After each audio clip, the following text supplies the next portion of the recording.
Fifaliana miavaka ary fifaliana amin'ny tomandrakariva ary havana malala no ahafahantsika miaraka eto indray.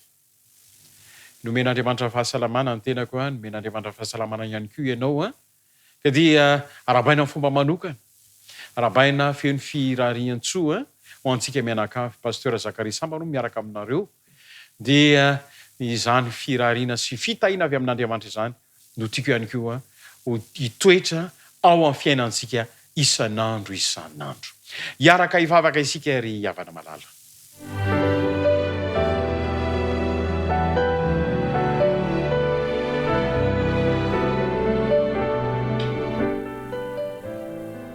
Midera sy misaotra ny anaranao zahay ry avo indrindra any an-danitro. Andriamanitra tsy manam-paharoa ianao, Andriamanitra tia ny olombelona, Andriamanitra tsara loatra, ka na dia tsy manan-kery mihitsy azy izahay dia tianao omena ny tombo-pitiavana sahaza ho anay tsiraray avy. Dera sy fankasitrananao ny sandratray eo anatrehanao. Andinika ny teninao zay amin'izao fotoana izao, engine ho toy ny tsiry mahavelona hanana akony eo amin'ny fiainanay ny fandrenesana izany hafatra izany manomboka amin'izao fotoana izao. Amin'ny anaranao Jesosy Kristy. Amen.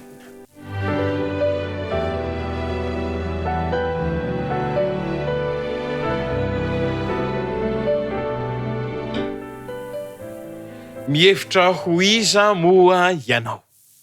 Mihevitra ho iza moa ianao. Ny mpitoroteny no resantsika amin'ity androany ity. Anisan'ny zavatra anankiray mampiavaka ny bokin'ny mpitoroteny havana malala dia amin'ilay anarany hoe mpitoroteny. Efa toroteny anankiray tsoahana ho toroteny ny bokin'ny mpitoroteny. Ary amin'ity androany ity dia iresaka isika ny amin'ny hoe inona ny tsoakevitra, olona manahoana moa ianao. Ny bokin'ny mpitoroteny matetika dia miresaka mandrakariva ny hoe olona zava-pony, olona manahoany. Fa ampifantoka antsika amin'ny toe-javatra anankiray ny tenako amin'izao fotoana izao. Teo amin'ny fiangonana tranainy anankiray dia misy karazan'irony harmonia hitantsika tamin'ny vaninandro taloha ireny. Amin'izao vaninandro izao mantsy ny harmonia dia efa tsy misy mpitihintsony angamba. Vitsivitsy sisa ny mbola hita any anatin'ny tokantrano. Fa taloha dia ireny no ampiasaina ao anatin'ny fiangonana. Ary saika ny olona efa nahazoazo taona no mpitendry ao anatin'ny fiangonana. Ary talohan'ny harmonia aza teo amin'ny fotoana voalohan-dohany nampiasana ny harmonia tao anatin'ny fiangonana dia sarana manokana ny tafoforana be anankiray. Zany hoe io tafoforana io zavatra ohatrany hoe mpamorona rivotra hitsofana an'ilay harmonia ery masom-bahoaka. Zany hoe misy olona anankiroa zany no miara-miasa. Ilay mpitsoka tafoforana ao ambadika ao anatin'ny efitrano ao izy ary tsembo-dratsy mihitsy izy ao ambadika eo. Fa ilay mpitendry kosa tia masom-bahoaka hitan'ny fiangonana dia io ilay tena mpitendry. Ary mahagaga fa ny feo sy ny rondrono zava-maneno tamin'izany fotoana izany dia ahafantarana mihitsy hoe tena ao mihitsy Andriamanitra, tena tsara loatra ny mideran'Andriamanitra. Indray andro ary dia homen'olona fankasitrahana mandrakariva ilay mpitendry. Misaotra anao ramose, na misaotra anao dado, na misaotra anao dadabe, na misaotra anao rahalahy, fa tena manakatra ny aim-panahy mihitsy ny fitendrena ataonao. Voasandratra izany olona izany. Ren'ilay mpitsoka tafoforana ao ambadika eo zany. Ary misy aza moa samy miteny mihitsy eo mason'ny fiangonana mitsangana rehefa ao anaty fotoam-pivavahana hoe mankasitraka indrindra tamin'ilay feokira teo. Tena zava-dehibe, hafa ihany ianao hoe mahay an'ity zavatra ity. Ny atsy ambadika nefa dia izy ny tena fototra ngeza be izay mahatonga an'izany feo zany handeha eo anivon'ny fiangonana. Tsy misy mpisaotra, tsy misy maneho fankasitrahana, kanefa izy ny tena fototry ny toe-javatra rehetra. Rehefa tao anatin'ny hira anankiray, na sandratra ny hira, vita ny hira dia nisy ny saotra. Tofoka ity mpitsoka taforana ary dia tsy nety intsony hanao an'izany asa izany. Ataontsika indray ny hira manaraka, hoy ny mpitarika amin'ny fotoana, no tendrena ilay harmonie tamin'ny fomba fahiny, tsy nisy feo intsony. Tezitra ilay mpitendry ary nanarangarana n'ilay tao anatin'ilay mpitsoka taforana. Ahoana ianao no tsy manao e? Dia hoy ty mpitsoka taforana hoe, any aminao avokoa ny fisaorana rehetra sy ny fankasitrahana. Fa na ny zavatra kely monja aza dia tsy mankety. Jereo ane ny atsemboako e, jereo ane ny na ny fitafiako e. Fa ianao madio akanjo, ianao tsy misasatra akory, mahazo ny fankasitrahana. Ry havana malala, mihevy tena ho iza tokoa moa ianao e. Mihevy tena ho iza isika. Ao amin'ny mpitoroteny toko fahaenina ka ny 17 dia mamerimberina ny fomba fieverana ny maha-olombelona. Ary maha-olombelona antsika izay misy heviny amin'ny fiainana ankehitriny. Asa raha mahatsikatra isika fa lasa mpidoka tena ange ty olombelona amin'izao vaninandro izao. Lasa tsy misy tsony ny mpidoka fa izy no midoka. Ary misy voambolana malagasy aza hoe dokafana vao manitsaka zavatra tsy fanitsaka. Ry havana malala, izay no resahiny ity mpitoroteny tamin'ny vaninandro fahiny, kanefa itsy amin'izao fotoana izao. Ao amin'ny mpitoroteny toko fahaenina ary, ny 17 dia izao no teny izay ambarany. Na dia misy miteraka zazazato aza sady tratrantitra, ka efa maro andro ny ainany, nefa tsy mba vokisoa ny fanahiny, sady tsy mba alevina akory ny fatiny, dia hoy izaho, ny tsy tonga volana dia tsara kokoa noho izy. Ny tsy tonga volana dia tsara kokoa noho izy. Olona anankiray milomana ao anatin'ny arena, milomana ao anatin'ny fahasambarana izay iverin'ny saina maha-olombelona, milomana ao anatin'ny vola, milomana ao anatin'ny fahefana, milomana ao anatin'ny fahasambarana izay tsy ananany ny maro. Na dia miteraka zazazato azy zany olona izany, ary milomana ao anatin'izany zavatra rehetra zany, kanefa ity no tiako apetraka tsara amintsika ankehitriny dia ny hoe tsy mba vokisoa ny fanahy. Omen'Andriamanitra tombam-bidy ireo izay milefitra eo ambany fanapahan'Andriamanitra. Omen'Andriamanitra soa amin'ny alalan'ny fitahiana. Omen'Andriamanitra anjara fiainona ny teny. Miaina ny tenin'Andriamanitra, miaina ny tenin'Andriamanitra, manompo an'Andriamanitra. Izany no antsoina hoe vokisoa ny fanahiny, voky fahasoavana. Na dia nanana avokoa azy zany rehetra zany, na dia milomano amin'ny arena aza ianao, kanefa tsy mba manana fijery akory hiara-dalana amin'Andriamanitra, dia ambarany manao hoe na dia ny zaza tsy tonga volana aza, zany hoe tao amboka, zaza afaka, tsy nateraka ara-dalana akory, mbola tsy ary akory ny fahafenony, zany zaza izany aza dia mbola sambatra no ny olona anankiray milomana ao anatin'ny vola,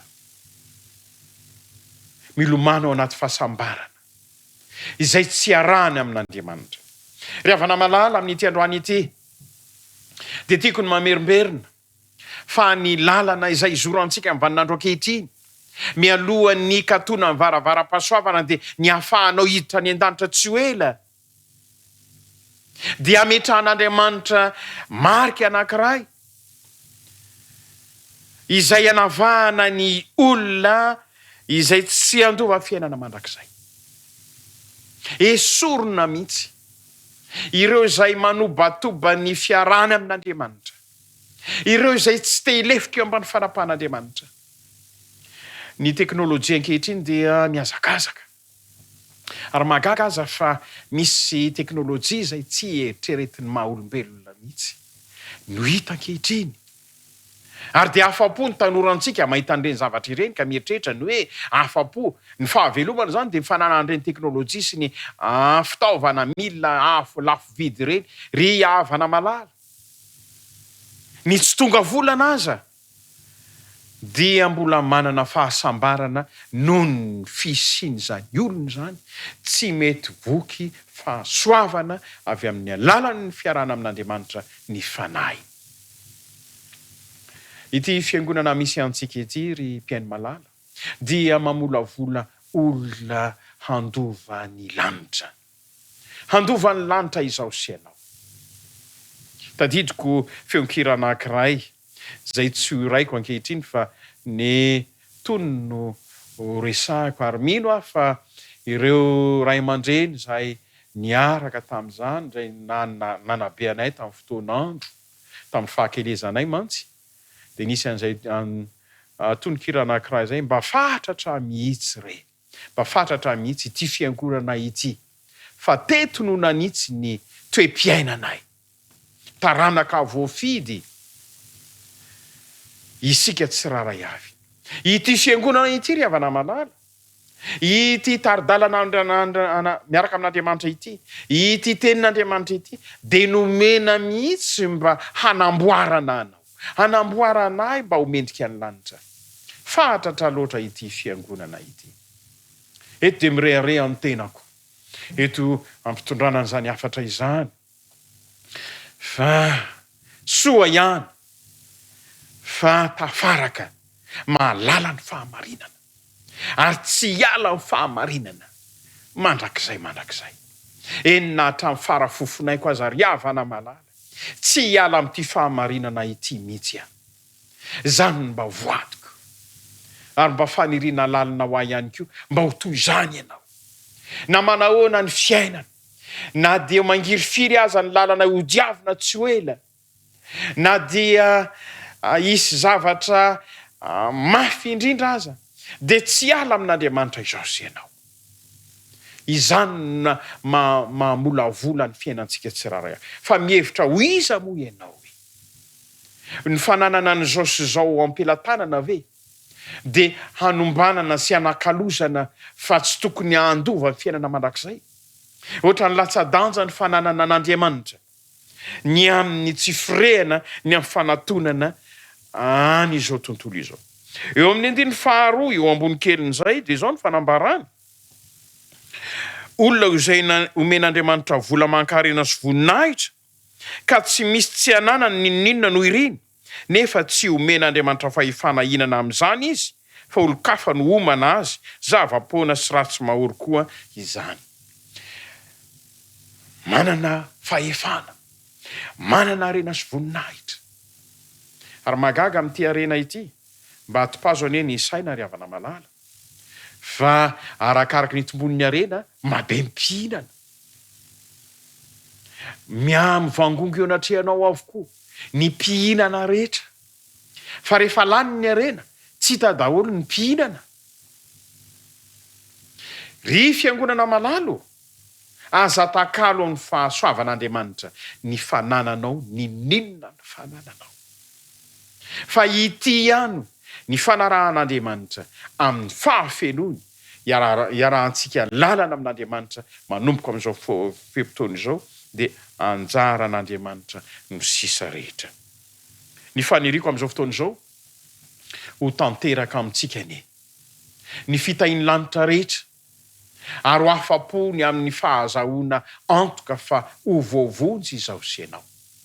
Aza manao ankambo amin'ny fiarana amin'Andriamanitra ry zandry malala isany io, ry ray aman-dreny malalo, te feo isan'ny olombonjena ny zanakao ray aman-dreny io, satria izany no antony fisitsika eto amin'ity tany ity. Dia azo antoka fa raha ho avy Kristy amboninahitra dia andova fiainana mandrakizay isika.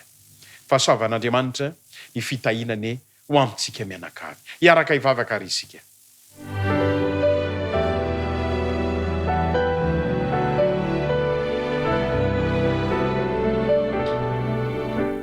Misaotra anao indrindra izay tompo tsara indrindro, satria nomenao fitahina miavosa. Nahalalanay amin'ny antsipiriny ny tena toetranao, ny toetra ny vahoakanao amin'ny vaninandro iainana ankehitriny.